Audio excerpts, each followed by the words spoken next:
about two different ways in which God speaks. He speaks in the prophets, but in a different way, he speaks in a son. Not the son, a son. It's not a difference of person, it's a difference of ways. Andrew Murray translates that, spoken to us sonwise, S-O-N-W-I-S-E, a different kind of approach. The prophets could reveal so much, but when God wanted to reveal himself as Father, there was only one person in the universe who could do that, and it was the Son. And that's why the Son came, to complete and fulfill the message of the prophets, but also to bring a revelation that no prophet could ever bring. Yes. The revelation of the Father. Hallelujah.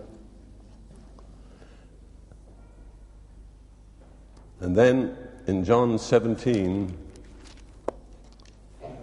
we have what's called the high priestly prayer of Jesus, where he's praying to the Father on behalf of his disciples who were with him there. And in part of this prayer, speaking to the Father, in verse 6 of John 17, he says, "I have manifested your name to the men whom you gave me out of the world." That's his disciples. Now, there are two things I want to comment on. First of all, what name had he manifested?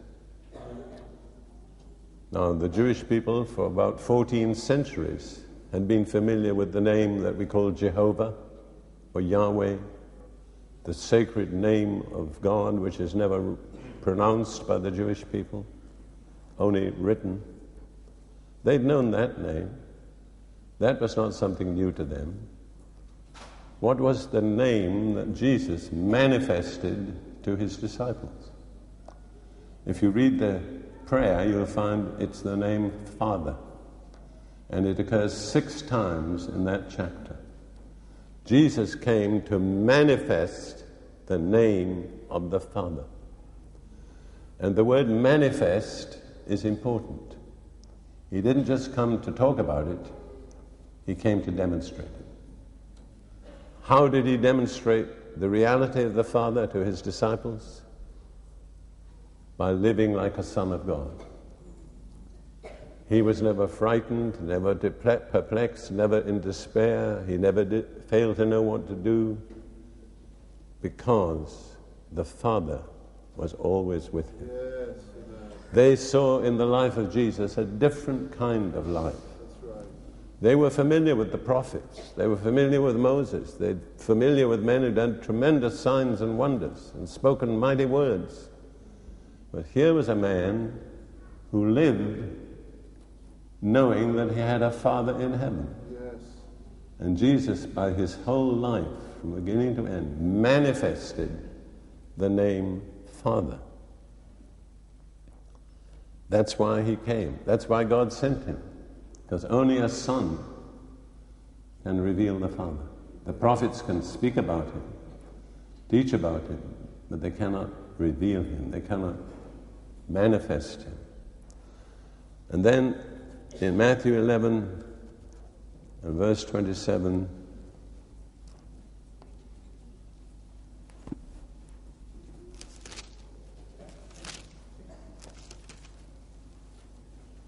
Jesus is speaking, and he says, "All things have been delivered to me by my Father, and no one knows the Son except the Father, nor does anyone know the Father except the Son, and he to whom the Son wills to reveal him." So, no one knows the Son but the Father, and no one knows the Father but the Son, and the one to whom the Son wills to reveal the Father. So I want to tell you very clearly tonight, I cannot reveal the Father to you. Nor can any preacher do that. There is only one person who can reveal the Father. That is the Son. If you are to know the Father, It must be by the revelation of the Son. We are shut up to that. Otherwise, it's not there. Then Jesus continues, and I love these words, and they're familiar, famous to many people. Come to me, all you who labor and are heavy laden, and I will give you rest. Oh, those words in Greek are so vivid. All you who carry burdens, who are struggling, who find it hard going, who sometimes wonder if you'll ever make it through. Jesus says, come to me, and I will give you rest. Take my yoke upon you and learn from me, for I am gentle and lowly in heart, and you will find rest for your souls. For my yoke is easy and my burden is light. What was his yoke and his burden? To do the Father's will. It was his relationship with the Father. And he said, if you're struggling, if you're perplexed, if you're anxious, if you're frustrated, if you're not satisfied with the way your life is going, come to me, and I can reveal the Father to you. And that will be a life-changing revelation. It'll give you a new sense of belonging. It'll bring you into true rest. How many of you don't need to put your hands up or anything like that, I just want to ask you, how many of you are really enjoying rest? There's not much rest in our contemporary culture. You could look there for it in vain. So do you know what rest is? Do you know what it is to relax? There's only one place you can find rest. Hallelujah. In the bosom of the Father. Bless the Lord. Jesus will reveal him to you. I can't do it. I can tell you about it. I can pray for you. But only Jesus can do it. Now I want to speak briefly about 4 important results that come from knowing the Father. Number 1, it gives you a sense of personal identity. You know who you really are. You see, all through the Bible, every person is identified by his father or her father. You read the genealogies, the father, the son of so-and-so, the son of so-and-so. What gives a person identity is having a father. And even in our English language today, though much has changed, many people's surnames are the names of their father, like Williamson or Johnson or Thompson. All they're saying is the son of William, the son of John, the son of Thomas.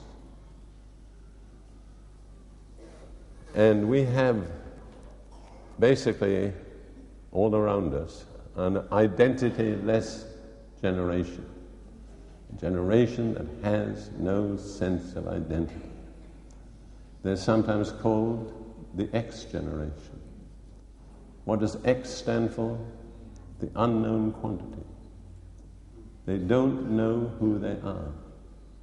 I believe myself, if we could transmit this to them, there would be a tremendous response. Yes.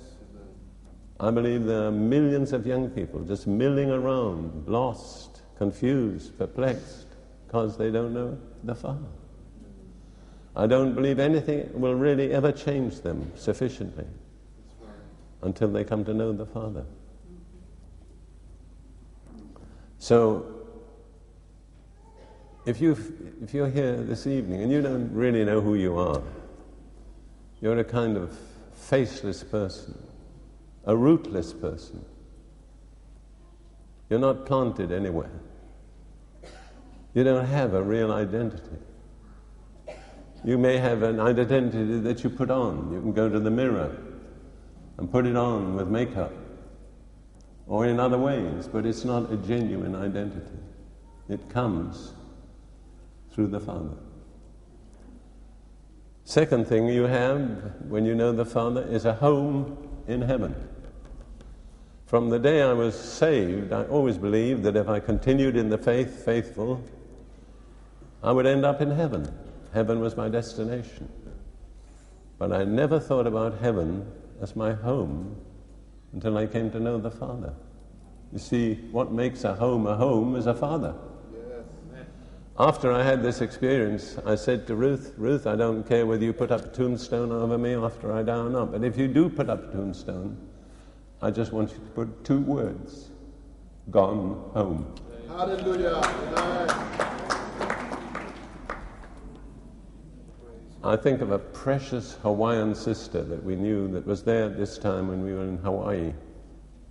She'd served the Lord faithfully many years. And she was dying of cancer, and the fellowship she belonged to made sure that there was always a sister by her bed every hour of every day. And she'd said to people quite often, she said, you know, I've never seen an angel. I'd love to see an angel. And then, as she was about to die, she sat up in the bed, stretched out her hands, and said, I see them. I see the angels. And the next moment, she was gone. The angels come to take her home. How do you expect to go home? There was a beggar outside a rich man's door in the time of Jesus. He was called Lazarus. And he was there, sick, full of sores, but he was a believer. The dogs came and licked his sores in compassion.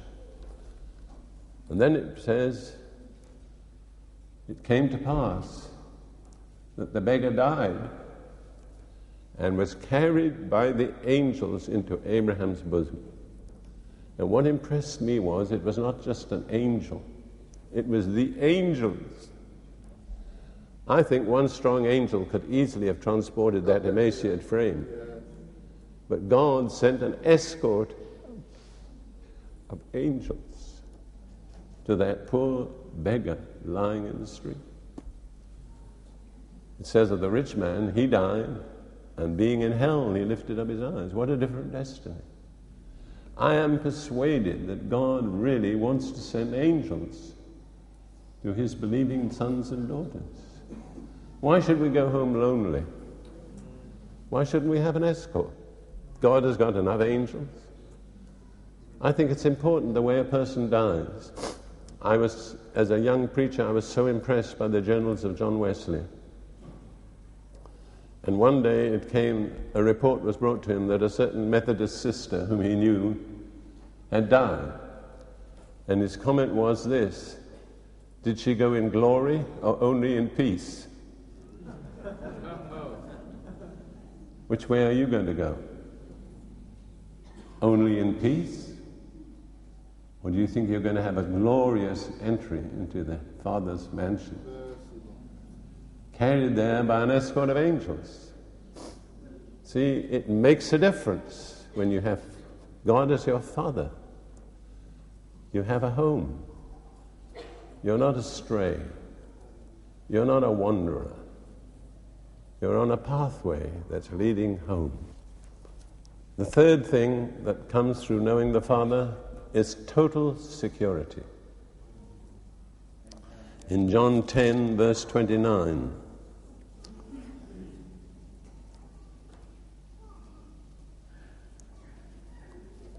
am I right? Ah, yes. Are not 2 sparrows sold for a copper coin, and not one of them falls to the ground apart from your Father's will? You know that it says 2 sparrows are sold for 1 copper coin. 5 sparrows are sold for 2.